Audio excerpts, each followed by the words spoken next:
Évangile de Jésus-Christ, selon saint Luc 9, 22-25. En ce temps-là, Jésus disait à ses disciples: Il faut que le Fils de l'homme souffre beaucoup, qu'il soit rejeté par les anciens, les grands prêtres et les scribes, qu'il soit tué,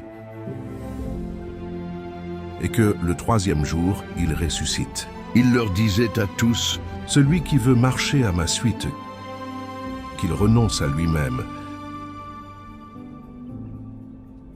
qu'il prenne sa croix chaque jour et qu'il me suive, car celui qui veut sauver sa vie la perdra, mais celui qui perdra sa vie à cause de moi la sauvera.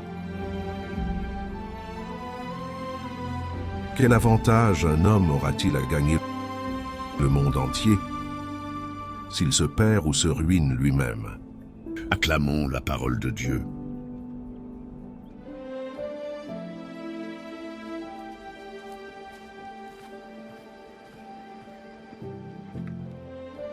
Histoire pour expliquer le passage, Luc 9, 22-25. Il était une fois un jeune homme nommé Thomas. Thomas rêvait de réussir dans la vie. Une belle maison, une voiture de luxe, beaucoup d'argent. Chaque jour, il courait après ses objectifs, prêt à faire n'importe quoi pour arriver au sommet. Il acceptait des compromis douteux, il trichait parfois et il n'avait plus le temps ni pour sa famille, ni pour prier.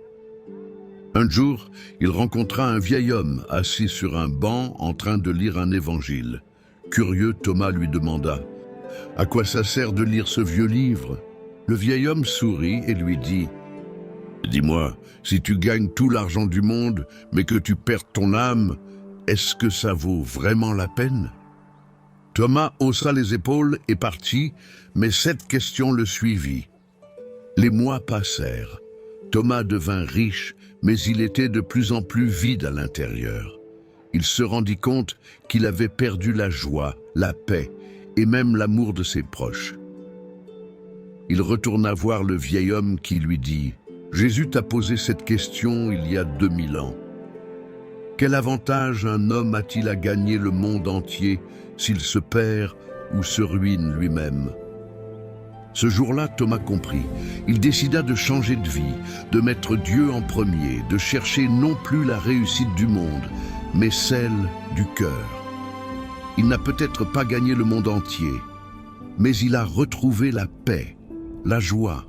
Et surtout, il a découvert qu'en suivant Jésus, il trouvait la vraie vie. Ce passage nous rappelle que suivre Jésus, c'est un choix courageux. Il ne s'agit pas seulement de croire avec la tête, mais de vivre avec le cœur.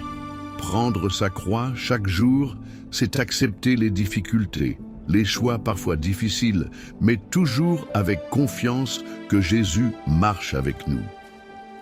Dans notre monde moderne, on nous pousse à vouloir réussir, accumuler des biens, obtenir la reconnaissance des autres.